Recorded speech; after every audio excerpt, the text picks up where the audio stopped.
यानंतर थेट आपण वाराणसीमध्ये जाणार आहोत। नरेंद्र मोदी हे आपला अर्ज दाखल करण्यासाठी पोहोचलेले आहेत। ही थेट दृश्य आपण वाराणसीमधून बघतोय। पंतप्रधान नरेंद्र मोदी हे वाराणसीमधून यंदाची लोकसभा निवडणूक लढवणार आहेत आणि त्याच पार्श्वभूमीवर आता ते आपला उमेदवारी अर्जही भरायला पोहोचले। तर नरेंद्र मोदी आपला वाराणसीमधून उमेदवारी अर्ज भरतायत।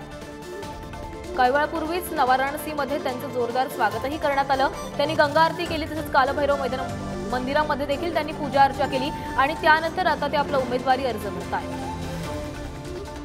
नरेंद्र मोदी यांचा उमेदवारी अर्ज भरण्यासाठी 12 राज्यांमधील मुख्यमंत्री देखील उपस्थित आहेत। तसंच एनडीए सोबतच्या मित्रपक्षांमधील प्रमुख नेते देखील पंतप्रधानांसोबत उपस्थित आहेत। यावेळी आपण हे दृश्य बघतोय। नरेंद्र मोदी यांनी आपला उमेदवारी अर्ज भरलेला आहे आणि त्यांच्यासोबतच उत्तर प्रदेशचे मुख्यमंत्री योगी आदित्यनाथ देखील उपस्थित आहेत।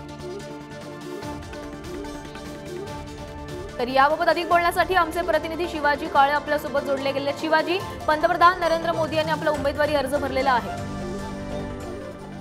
पंतप्रधान नरेंद्र मोदी यांनी तिसऱ्यांदा हा अर्ज दाखल केलेला आहे आणि मोठ्या फरकाने गेल्या 2 वेळच्या निवडणुका पंतप्रधान नरेंद्र मोदी यांनी जिंकलेल्या आहेत। त्यामुळे तिसऱ्यांदा पंतप्रधान नरेंद्र मोदी यांच्या बाजूने जनता कौल देते की वाराणसीची, हे पाहणं महत्वाचं आहे।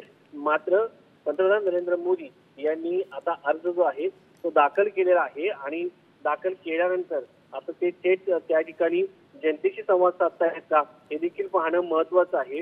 कारण आतापर्यंत पंतप्रधान नरेंद्र मोदी यांनी पहिल्या निवडणुकीच्या वेळी 2 ठिकाणाहून लढले होते, मात्र दुसऱ्या निवडणुकीमध्ये फक्त वाराणसी आणि तिसऱ्यांदा देखील आता वाराणसीमधून लढताना आपल्याला पाहायला मिळत आहेत। वाराणसीच्या जनतेने पंतप्रधान नरेंद्र मोदी यांना तिसऱ्यांदा कौल देते का, हे देखील पाहणं महत्वाचं आहे। आज पंतप्रधान नरेंद्र मोदी जेव्हा अर्ज दाखल करतायत तेव्हा जर आपण पाहिलं तर एनडीएचे घटक पक्ष जे आहेत ते या ठिकाणी पोहोचलेले आहेत आणि ते देखील पंतप्रधान नरेंद्र मोदी यांच्या अर्ज दाखल करण्याच्या वेळेस हजर आहेत।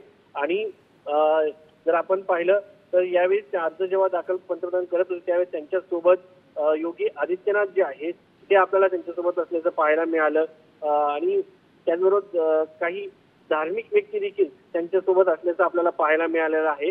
तर पंतप्रधान नरेंद्र मोदी आज अर्ज दाखल करतात, त्यांचं भव्य दिव्य असं स्वागत वाराणसीमध्ये करण्यात आलेलं आहे आणि भाजपचे हे उमेदवार असणार आहे। यावेळी त्या समोर खुर्चीवर बसून त्यांनी स्वतः अर्जावरती सही केली आणि स्वतः जिल्हाधिकारी आहेत त्यांच्या हातात उभा राहून हा अर्ज जो आहे तो सुपूर्द केल्याचं आपल्याला पाहायला मिळत आहे।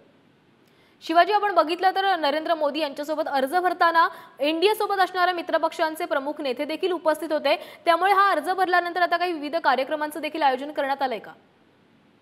एक मीटिंग जी आहे एनडीएच्या घटक दलासोबत असण्याची शक्यता व्यक्त केली जात आहे। त्यानंतर पंतप्रधान नरेंद्र मोदी जे उपस्थित जनता आहे त्यांच्याशी संवाद साधणार आहे। त्यानंतर त्यांचा एक नियोजित दौरा आहे, त्या दौऱ्यावरती ते निघणार आहे। तर पंतप्रधान नरेंद्र मोदी ते स्थानिक जे पदाधिकारी आहेत, कार्यकर्ते आहेत भाजपचे, त्यांच्याशी संवाद साधणार असल्याचं समजतंय आणि सगळ्यात महत्वाचं म्हणजे त्यांनी भव्य असं भाजप बरोबर एनडीएचं एक शक्ती प्रदर्शन केल्याचं आपल्याला पाहायला मिळत आहे। शिवाजी, महाराष्ट्राचे मुख्यमंत्री एकनाथ शिंदे हे देखील मोदींसोबत आहेत, उपस्थित आहेत आणि तसंच उद्या नरेंद्र मोदी हे मुंबईमध्ये येणार आहेत, त्यामुळे या दौऱ्याच्या पार्श्वभूमीवर काही चर्चा होण्याची शक्यता आहे का? अगदी बरोबर आहे, कारण या अगोदर देखील पंतप्रधान नरेंद्र मोदी यांनी जेव्हा 2019ला अर्ज दाखल केला होता तेव्हा देखील घटक पक्ष म्हणून तत्कालीन शिवसेना, मूळ शिवसेना पक्ष जो होता एकत्रित असताना उद्धव ठाकरे देखील या ठिकाणी पोहोचले होते, त्याचबरोबर इतर जे घटक पक्ष आहेत ते पोहोचले। त्याच पद्धतीने यावर्षी देखील जेव्हा 5 वर्षांनी अर्ज देखील मोदी दाखल करतात त्यावेळी त्यांच्यासोबत आता शिवसेना शिंदे गटाचे अध्यक्ष असलेले पक्षप्रमुख म्हणून या ठिकाणी एकनाथ शिंदे पोहोचलेले आहेत। त्याचबरोबर अजित पवार आता एनडीए मध्ये आहेत, ते देखील या ठिकाणी पोहोचल्याचं समजतंय आणि एक आम्ही एकत्र सोबत आहोत, आमचा पंतप्रधान नरेंद्र मोदी यांना पाठिंबा आहे आणि त्यांच्या नेतृत्वाखाली आम्ही निवडणूक लढवत आहोत हे दाखवण्याचा हा एनडीएच्या घटक दलाचा हा प्रयत्न आहे। शिवाजी, आपण बघितलं तर आज उमेदवारी अर्ज भरण्याआधी वाराणसीमध्ये जोरदार तयारी करण्यात आलेली होती, जय्यत तयारी अशी होती। मोदींनी अनेक ठिकाणी पूजा अर्चा देखील केली, त्यामुळे सध्याचं वाराणसीमधलं वातावरण बघता जनतेचा कौल कसा दिसतोय? धार्मिक जेव्हा उत्सव असतो तो प्रत्येक माणूस आपल्या धर्माप्रमाणे आचरण करत असतो आणि पंतप्रधान नरेंद्र मोदी हे नेहमी धार्मिक देवधर्माची पूजा करूनच त्याचबरोबर बाकी देखील उमेदवार जे असतात ते आपल्या धर्माप्रमाणे घरी पूजा करतात। तशाच पद्धतीने पंतप्रधान नरेंद्र मोदी यांनी देखील एक शुभ कार्य करताना अगोदर देवदेवतांची पूजा केली, त्यांच्यासोबत एक गुरु देखील आपल्याला पाहायला मिळत आहेत धार्मिक. त्याचबरोबर त्यांचा शंखनादाच्या गजरात पारंपरिक वाद्य वाजून एक मोठा स्वागत या ठिकाणी करण्यात आल्याचं आपल्याला पाहायला मिळालं आणि मोठ्या प्रमाणात गर्दी या ठिकाणी पंतप्रधान नरेंद्र मोदी यांच्या स्वागतासाठी आपल्याला वाराणसीमध्ये पाहायला मिळाली. शिवाजी, आपण बघितलं तर वाराणसीमध्ये धार्मिक वातावरण आपल्याला कायमच बघायला मिळतं. गंगा आरती असेल किंवा अशा अनेक कार्यक्रमांमधून आपल्याला धार्मिक वातावरण कायम बघायला मिळालंय. त्यामुळे नरेंद्र मोदींच्या नेतृत्वामध्ये राम मंदिराची स्थापना झाली आणि त्यानंतर या फॅक्टरचा किंवा राम मंदिराच्या फॅक्टरचा वाराणसीमधून लढताना मोदींना कशा प्रकारे फायदा होताना दिसेल? खरं तर भारतामध्ये आचारसंहितेच्या नियमानुसार धार्मिक प्रचार करणं चुकीचं आहे.